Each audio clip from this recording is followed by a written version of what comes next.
බුද්ධ ආගම්කාරයන්ට බෞද්ධයෝ කියලා අනන්‍යතාවයක් දුන්නේ සෝමහාමුදුරුව මතකද? සෝමහාමුදුරුවොත් එක්ක ලේසි වුණේ නැහැ. උන්වහන්සේ බොහොම දක්ෂ වචන හරබයක් එක්ක සටන් කරපු ලස්සන ආගමික නායකයෙක්. උන්වහන්සේට පුළුවන්කම ලැබුණා පෘතුගීසි, ලන්දේසි, ඉංග්‍රීසි ඊළඟට විවිධ සොලීන් ආක්‍රමණය කරපු ලංකාවේ ඔද්දල් වෙච්ච මනස් සුවපත් කර මේන් අපේකම කියලා කියන්නේ. එනිසා මිනිස්සු බුද්ධිමත් අය සෝමහාමුදුරුව වටේ ඇදිලා ඒ කාලේ හරි විශාල පෙළහරක් කළා සෝමහාමුදුරුව. ඒක නිකං කරේ මේ කටහඬේ බලයෙන් නෙවෙයි. ඒක කලේ රූපෙන් නෙවෙයි. ඒක කලේ බස්වලින් මිනිස්සු අතලා නෙවෙයි. බුද්ධිමය විකසනයක්, බුද්ධිය පහල කරගන්න තරුණයෝ සෝමහාමුදුරුව වටේ එකතු වුණා. මම දැක්ක ඊයේ පෙරේදා දැන් ඔය රැල්ලක් කියලා මේ දවස්වල බණ අහනවා. ඒක සමාන කළා මේ යුගයේ සෝමහාමුදුරුව මොන පිස්සුද? සෝමහාමුදුරුව මිනිස්සුන්ට දුන්නේ බුද්ධිමය පිළිතුරු. එම නැතුව මේ බුදුආගමගේ ධර්මයේ වෙනස් කරලා කියන ඒවා නෙමෙයි. අද ධර්මයේ කියලා අධර්මයේ කියවෙන තැන් වැඩි. අනේ හාමුදුරුවොත් එක්ක පෞද්ගලික තරහක් නෑ අපිට. උන්වහන්සේලාත් හාමුදුරුවෝ අපිත් හාමුදුරුවෝ. හැබැයි බුදුහාමුදුරන්ගේ ධර්මයේ කවුරු හරි කෙනෙක් වෙනස් කරනවා නම් අපි එතෙන්දි කෙලින් හිට ගන්න ඕන. මොකද්ද කෙලින් හිටගන්නේ? දැන් මේ දවස්වල මිනිසුන්ට කියනවා බුදුහාමුදුරුවෝ කියලා තියෙනවා හිතන දේ වෙන්නේ නෑ, වෙන දේ හිතා ගන්න බෑ කියලා. හිතන දේ වෙන්නේ නැත්නම් පින්වත්නි බුද්ධ ආගමෙන් ඇති වැඩක් නැහැ. ධම්මපදයේ පළවෙනි ගාථාව පටන් ගන්නෙම කොහොමද?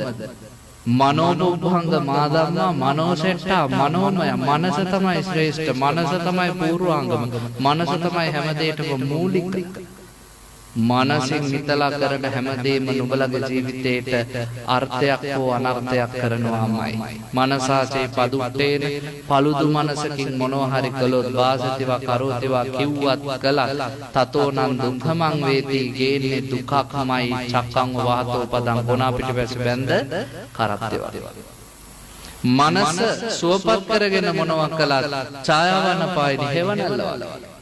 මගේ බුදුහාමුදුරුවෝ අසංකේය කල්පලක්ෂ 4කට කලින් හිතුවා. මොකද්ද හිතුවේ? මමත් සසරින් එතර වෙලා තව සුවහසක් මිනිසු සසර දුකෙන් මුදවනවාමයි. ඒ හිත ජයගත්ත උන්වහන්සේ හිතුවොත් කරන්න පුළුවන්. රහතන් වහන්සේලා සරියුත් මුගලන් ආනන්ද නන්ද රාහුල කාශ්‍යප මේ ඔක්කොම රහත් වෙන්න ඕනේ කියන සිත ඇති කරගත්ත රහත් වුණා. එහෙනම් හිතන දේ වෙන්නේ නැහැ කතාවක් නෑ. හිතන දේ වෙනවා. ඔයත්තම රජ කරන්නෙත් හිත, බලු කරන්නෙත් හිත, රහත් කරන්නෙත් හිත, බුදු කරන්නෙත් හිත. මතක තියාගන්න. එසා හිතන දේ වෙනවාමයි.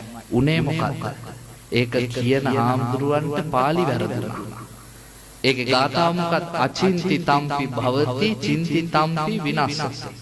මොකක්ද ඒකේ තේරුම? පාළි දන්නේ නැත්නම් අචින්ති තම්පි භවති නොසිතූ දේ සිදුවේ. ඒක කියන්න ගිහිල්ලා තමයි කිව්වේ හිතන දේ වෙන්නේ නැහැ කියලා. මේක දෙකක් අහසට පොළ. නොසිතූ දේ සිදුවේ. ඒක හරියනේ. මොකද්ද නොසිතූ දේ සිදුවේ? කඳු කඩාගෙන වැටෙනවා, ගම් වතුර එනවා, අපිට කැන්සර් හැදෙනවා, අපි මැරෙනවා, ලෙඩ වෙනවා. නොසිතූ දේ සිදුවේ. සිතූ දේ වෙනසේ. ඕක තමයි ධර්මයේ තුල තියෙන. හැබැයි ඒකත් බුද්ධ වචනේ කියලා කියන්න එපා. ඒක තියෙන්නේ සරභමික જાතිය. අපි හැදෑරෙනකින් තොරව බණහන්න නරකයි. බණ කියන්නත් නරකයි. මොකද අපි කියන්නේ අපි හොයාගත්ත එකක් නෙවෙයිනේ පින්වත්. මේ ලෝකයක් ජයගත්ත බුදුරජාණන් වහන්සේගේ ධර්මය. මේ මහා රහතන් වහන්සේලා ලෝකෙට අවබෝධයක් ඇතුව දේශනා කරපු ධර්ම අපි මොනවද දන්නේ? මන් දන්නේ මම නම් මුල ඉඳන්ම බණ කියද්දී හිතුවේ භාග්‍යවතුන් වහන්සේ සියල්ල දන්නාසේක මම කිසිත් නොදන්නාසේක. ඔහොම තමයි අපේ අවබෝධය. අපි මොකවත් දන්නේ නැහැ.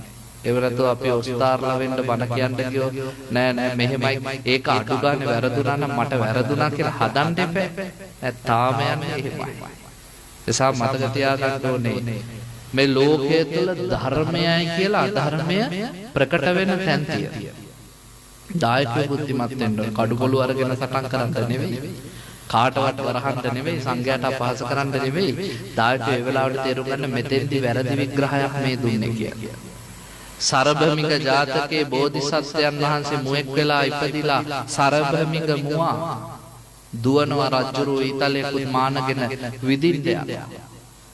රජුරුව ගිහින් වැටෙනවා වලකට මුවා ඇවිල්ලා බෝසත්යන් වහන්සේ රජුරුවන්ව ගොඩට දාන රජුරුවයි එතකොට කියන්නේ අචින්ති තම්පි භවති චින්ති තම්පි විනාශති නොසිතූ දේ සිදුවේ සිතූ දේ වෙනසි බුදුවරු කියපු කතාවක් නෙවෙයි ඒ නිසා හොඳට මතක තියාගන්න මේ ලෝකයේ තුල සත්‍ය ධර්මයේ හරියට ඇල්ලුවේ නැත්නම් විනාශයටපත් වෙනවා